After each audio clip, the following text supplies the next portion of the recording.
রাজ্যের একটা খবর জানাই আপনাদের, ফের কলকাতায় আগুন। এবার ব্যস্ত সময়ে গিরিশ পার্কের কাছে আতঙ্ক। রামদুলাল সরকার স্ট্রিটের আবাসনে আগুন নিয়ন্ত্রণে দমকলের 5টি ইঞ্জিন।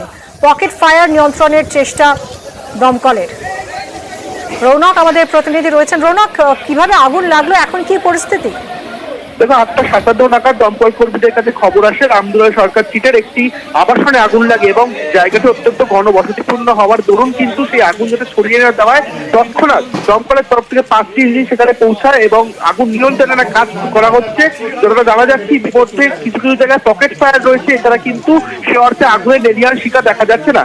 এখনো পর্যন্ত পুরোপুরি আগুন নিয়ন্ত্রণে আসেনি এবং যেহেতু ঘনবসতিপূর্ণ অঞ্চল, যাতে আগুন ছড়িয়ে না পড়ে এবং আশেপাশের যারা রয়েছে তারা কিন্তু আগুন লাগার ফলে আতঙ্কিত হয়েছেন, তাদেরকে নিরাপদ স্থানে ছড়িয়ে নিয়ে যাওয়া হয়েছে এবং এখনো দমকলের তরফ থেকে আগুন পুরোপুরি ভাবে নিয়ন্ত্রণে আনার এবং কুলিং ডাউন যে প্রসেস, সেই কুলিং প্রসেস কিন্তু চলছে।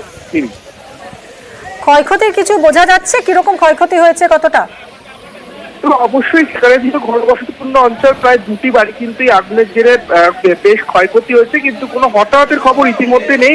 এবং যেটা সেখানকার স্থানীয় বাসিন্দাদের দাবি যে জানাচ্ছে সিলিন্ডার বিস্ফোরণের পরেই কিন্তু এই আগুন লাগে এবং যেহেতু সিলিন্ডার বিস্ফোরণের পরে এই আগুন ছড়িয়ে পড়ে, যাতে আশেপাশের যে ঘনবসতিপূর্ণ অঞ্চল সেখানে যাতে আগুন কমতে ছড়িয়ে না পড়ে, তার কারণে কিন্তু দমকলের 5টি ইঞ্জিন ঘটনাস্থলে পৌঁছায়। এখনো সেখানে বেশ কিছু জায়গায় পকেট ফায়ার রয়েছে, সেই পকেট ফায়ার কিন্তু নিয়ন্ত্রণের কাজ করা হচ্ছে। এছাড়াও কুলিং প্রসেস বেশ কিছু জায়গায় চলছে। কোন রকম হতাহতের খবর কিন্তু ইতিমধ্যে নেই। ধন্যবাদ রৌনক।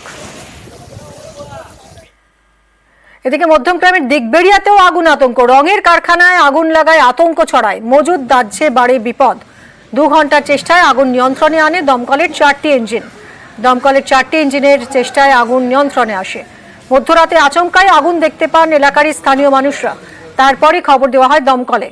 এটি রঙের কারখানা এবং প্রচুর কেমিক্যাল থাকায় আগুনের লেলিহান শিখা গোটা কারখানা গ্রাস করে। প্রায় 2 ঘন্টার চেষ্টায় আগুন নিয়ন্ত্রণে আসে। যদিও কিভাবে এই কারখানায় আগুন লাগলো তা এখনো স্পষ্ট নয়। গোটা ঘটনায় তদন্ত করে দেখছে দমকল এবং মধ্যমগ্রাম থানার পুলিশ।